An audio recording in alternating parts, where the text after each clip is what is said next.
G'day and welcome to today's bottom-up boats video where we show you the right and then the wrong way to coil your ropes and why it's important to always do it the right way. I'm going to start today's video by showing you the wrong way to coil your rope. This coil looks perfect to most people and would be the way that many people tie a coil. But if you do it this way, it can actually create issues when you go to use it. Let's take a look at the issues it can create. So you can imagine you've got a nicely coiled rope that's been stored below, getting ready to go for a sail. So we untie the loops from the end, whack it down on the deck, and then line it up through our pulley. As we start pulling this through, everything seems fine. But then we run into issues. You'll see that there's a loop on the pulley, a twist, which can actually cause you problems. It can get stuck and you can't pull it through the pulley where you have to straighten it out. So we're going through, keep pulling. You can see that it can really get knotted up if you're not careful. So we untwist it, pull it through.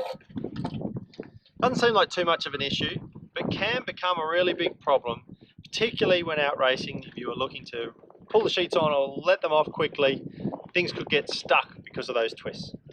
So now that we've seen what can go wrong if you coil your rope properly, let's have a look at the common mistake most people make. In a coil your rope, always start with the end with either the shackle or a pulley, in this case a soft shackle on it. Create yourself a bit of a loop. What many people will do is create their loops and actually make them into nice round ovals, like so. But what actually happens is it's against the natural nap of the rope, and what you'll find is you're actually putting that twist that you can just see there with my wrist every time that you go to make it. And as you put that twist in there, while it makes it look neat and tidy, that's what actually leads to creating the twist in the rope, which then got caught up in the pulleys that you saw earlier.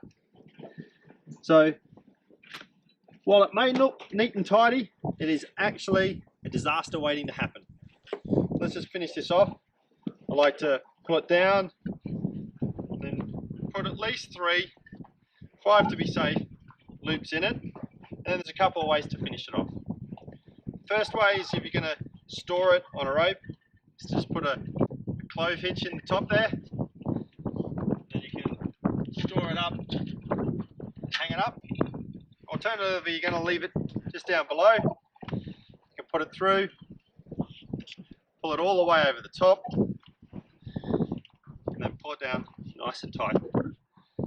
So while this looks really pretty, with like a nice round uniform set of rope circles, it actually is the wrong way to coil your rope. So now that we've learned what can go wrong if you make nice, neat oval coils, let's look at the subtle change you need to make to prevent from having that issue.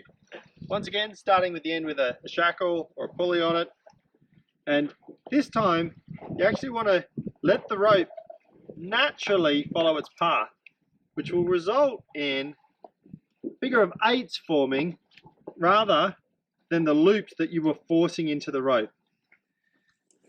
So as you go along and you do your coils, you'll see that it naturally creates that figure of 8. Just finish it off